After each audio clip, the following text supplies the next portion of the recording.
Hello everyone, আমি প্রীতি তোমাদের সাথে নিয়ে চলে আসলাম মাশরুমের রেসিপি। আজকে বানাবো মাশরুম। তোমরা কে কে মাশরুম খেতে ভালোবাসো অবশ্যই কিন্তু কমেন্ট করে জানিয়ে যেও।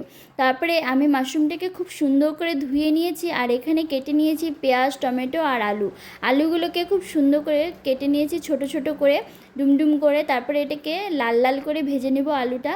আর আলুটা ভেজে এরপরে সেই তেলে আমি ফোড়নে দিয়ে দিয়েছি শুকনো লঙ্কা, তেজপাতা, জিরে দিয়ে আমি পেঁয়াজ টমেটোটা দিয়ে দিয়েছি।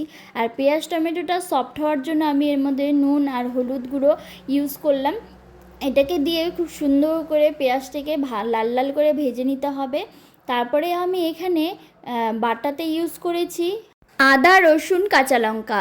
আর এখানে দিয়ে দিয়েছি জিরের গুঁড়ো। এটা কিন্তু অনেকটা মাংসর মতনই হবে, মানে মাংসর মতনই বানাতে হয়। আর এখানে আমি তেলের পরিমাণটা একটু কম দিয়েছি, কারণ মাশরুমে খুব একটা তেল লাগে না তাই।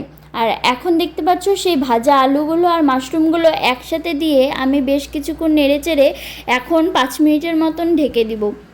আর 5 মিনিট পর দেখতেই পাচ্ছ তোমরা কত পরিমাণে জল বেরিয়েছে, কারণ মাশরুম থেকে প্রচুর পরিমাণে জল বেরোয়।